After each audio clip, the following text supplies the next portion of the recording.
Joined by Carolina Ascent defender Addisyn Merrick. Addie's played 180 minutes so far with this Carolina Ascent side. What made you want to land here in Carolina?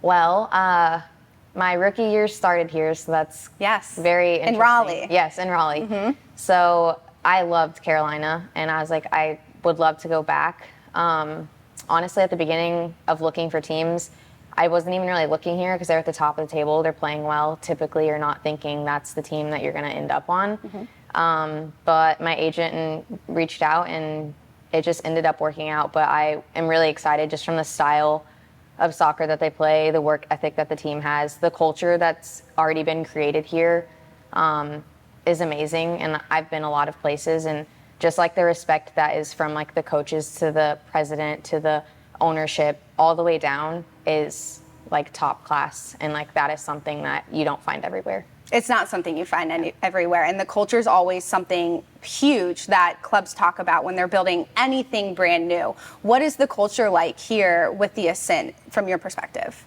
You know, I just think that there's this level of respect from top down. You walk in every day and you see the coaches respecting each other. You see the owners coming in and they're congratulating the team, they're supporting practice, they're like wanting our jerseys. So I just feel like there's this collective of respect, and I feel like that's like the foundation of everything here. There's ownership behind the actions that are done, and that even translates down into the players. Like when trainings aren't good enough, like we sit down and we talk about it, but everything is done in such a respectful way here that is very appreciated, and I feel like a lot of people do feel valued, which you can't say it everywhere.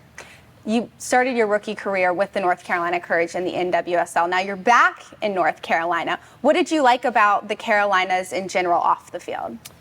I just love that you get a little bit of everything. Yeah. You get the mountains, you get a little bit of the city life. I'm not a super big city person, but I feel like it's just enough. But then on a weekend where I'm free, I can go into the mountains, and then the beach is only a couple hours away. So I think that aspect is cool, and I don't know, I just like the vibes out here. Yeah. So yeah. One thing that Poole talks a lot about when it comes to you and your experiences, you've played in a bunch of different clubs, you've played professional soccer for 4 years now, and that really helps you just translate easily to new clubs. How has that helped you personally in your first 180 minutes with the Ascent? I feel like dealing with adversity is a big part of my journey and dealing with lots of change. Mm-hmm. I've played for many different formations, many different styles, many different coaches, and I feel like that kind of allows me to adapt quickly and learn quickly. And I feel like coming here, the girls have been great with just helping me get caught up to speed. The coaches have been great, and so I think that's a big piece of how I'm going to be able to contribute is when there is adversity. Like I've dealt with it so many times that I'll be able to like guide and help my other teammates through it.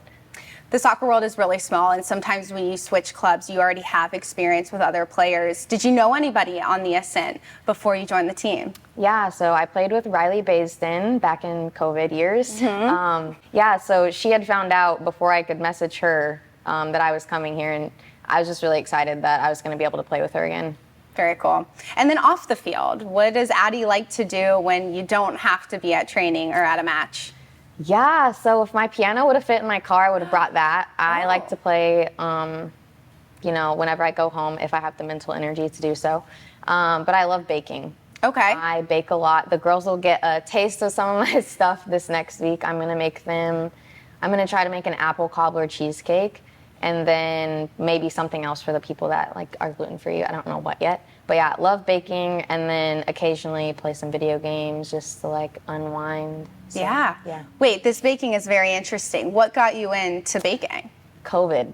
Okay. 4 years ago. Yeah, so I was with my family back in COVID because I had gotten drafted. We had started, and then I went home for a month and a half. Mm-hmm. And during that time home, like, it was just kind of weird. Like, I call her, she's like my little sister. It's like my second family.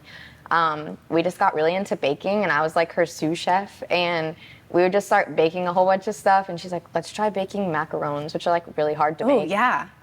But yeah, now I make them all the time. I love doing that. I'm actually trying to get into like I maybe want to go to the farmer's market and like on the weekends and start selling some of this stuff. But yeah, I don't know. I have to look into all of that. But yeah, love baking. Do you have an Instagram that we can follow? So I do have an Instagram. Okay. There's only like 3 pictures on it right now. I've been really inconsistent. That's okay. But yeah, it's called Baking Addict with Baking Addict. Yeah, Addie and then ICT. I like it. Yeah. We'll put it on the screen below that you can follow. What's been your favorite thing that you've baked so far? My favorite thing that I've baked for other people so far is probably my macarons. Your macarons. Yeah, those are like a big hit, and for a lot of people that don't like macarons, I'm like, just try mine. I promise you, they're gonna. Okay, be that really might be me. Yes, I'm not a huge fan. Yeah, there's been a couple of people who are like, I don't want to try them, and then they try mine and like, I want more. So I'm like, you just gotta try them. What flavors are you baking? So I've made strawberry shortcake. Those are just pretty simple and easy. And then I've made cookies and cream. And I want to branch out into like a more coffee base. I don't like coffee, but I know that's like a big thing. And then I also want to try like a flavor. Lavender is hard to work with, but I want to try like a lavender macaron of some sort. So we'll see. Very cool. I have to ask though, because in the women's soccer community, as you know, coffee is huge. Yeah. Everybody loves it. And if you don't, but you're still going to these coffee shops, what are you getting? I've recently become acquainted with matcha. Yes. I like matcha. It's actually quite good if it's made well. So I've been getting more into that, but I literally just tried that for the first time like 3 months ago. So yeah, still adventuring, but yeah, coffee's a no-go for me. That's okay. It's not everybody's cup of tea, but so.